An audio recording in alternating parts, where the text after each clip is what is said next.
नमस्कार सर्वांना. राज्य शासनाने एक पत्र काढलेलं आहे की 100% शाळांची पडताळणी करणं गरजेचं आहे. त्यासाठी दिनांक 11, 15 आणि 22 एप्रिल या 3 दिवशी आपल्याला पडताळणी करायची आहे.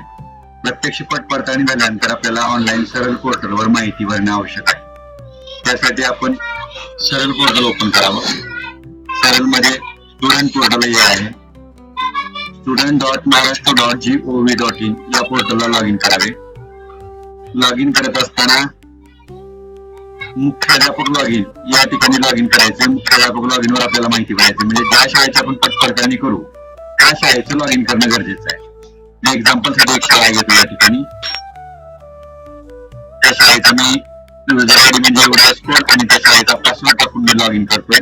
लॉग इन करत असताना कॅप्चा कोड देणं आपल्याला बंधनकारक आहे. ते कॅप्चा कोड टाकून आपण लॉग इन करावं.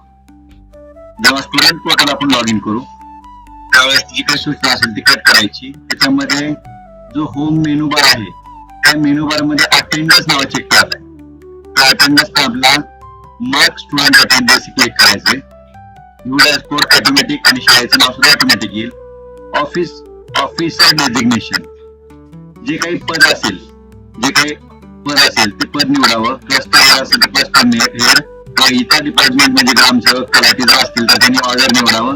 ऑर्डर जर निवडलं तर त्यांचं डेझिग्नेशन, डिपार्टमेंट नेम, नाव, तारीख, रिमार्क्स लिहिण्याची आवश्यकता नाही. त्या गोष्टी निवडण्यात लक्षात घ्यावं इतरांनी. क्लस्टर असेल तर त्यांनी क्लस्टर निवडावं. ऑफिसर नेम जे काही असेल ते नेम टाकावं ऑफिसरचं. डेट ज्या दिवशी आपण तपासणी करतोय त्या दिवसाची ती तारीख तशी टाकावी आणि सेव्ह अँड कंटिन्यू या टॅबला क्लिक करावं. ऑफिसर डिटेल्स सेव्हड सक्सेसफुली अशा रिमार्क्स येईल आपल्याला. त्यानंतर आपण काय करायचंय, दुसरी स्टेप जी आहे आपली त्या अकॅडमिक इयर आहे, स्टँडर्ड आहे. जेवढे इयत्ता असतील त्या वर्गातले तेवढे इयत्ता दिसणार आहेत तुम्हाला. त्या इयत्तेचं तुम्हाला सिलेक्शन करायचंय. त्याचं डिव्हिजन सिलेक्ट करायचंय, ए असो बी असो. लोड स्टुडंट करायचंय. स्टुडंट लोड केल्यानंतर त्या विद्यार्थ्याची शाळेतली यादी येईल. ऑलरेडी त्याच्या पुढे अटेंडन्स जो रिमार्क आहे तो ऑलरेडी प्रेझेंट आहे. पण एखादा स्टुडंट फॉर एक्झाम्पल या 39 विद्यार्थी आहेत. 39 विद्यार्थ्याचा जर 2 विद्यार्थी तुम्हाला वाटले अब्सेंट आहेत तर तिथं अब्सेंटचा रिमार्क द्यायचा आहे आपल्याला या ठिकाणी. असं जर अब्सेंट नसेल तर काही चेंज न करता 100% जर प्रेझेंट असतील तर त्याला सबमिट अटेंडन्स या टॅबला क्लिक करायचंय. असे अटेंडन्स सबमिट होईल. आणि लक्षात घ्यायचं की 1 ते 7 इयत्ता याप्रमाणे स्टेप बाय स्टेप पूर्ण अटेंडन्स करून घ्यायची.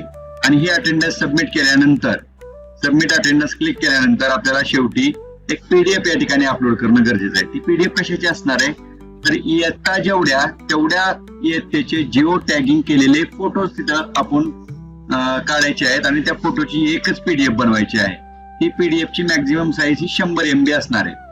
याप्रमाणे इयत्ता 1 ते 7 सर्व विद्यार्थ्याच्या सबमिट अटेंडन्स केल्यानंतर आपल्याला व्ह्यू प्रिंट अटेंडन्स हे आपल्याला काय करायचंय, प्रिंट काढायचंय.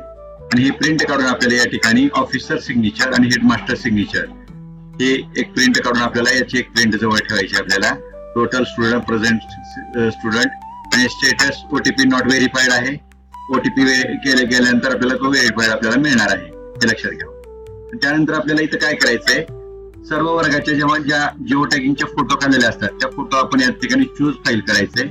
त्या फोटोची एकत्र एक पीडीएफ बनवायची आणि ती पीडीएफ आपल्याला इथं इमेज च्या ऐवजी ऑल फाईल क्लिक करायचंय आणि ती एकच बनवलेली पीडीएफ.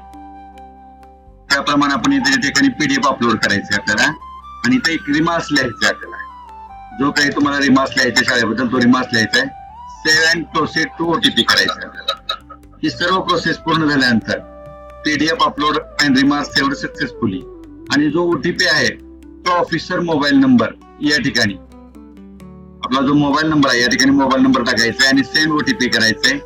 ओटीपी सेंड केल्यानंतर आपल्याला या ठिकाणी आपल्याला एक ओटीपी येईल आपल्या मोबाईलवर. व्हेरीफाय ओटीपी करायचे आणि सबमिट करायचे. असे आपल्याला हे ऑनलाईन अटेंडन्स भरणं गरजेचे आहे. धन्यवाद.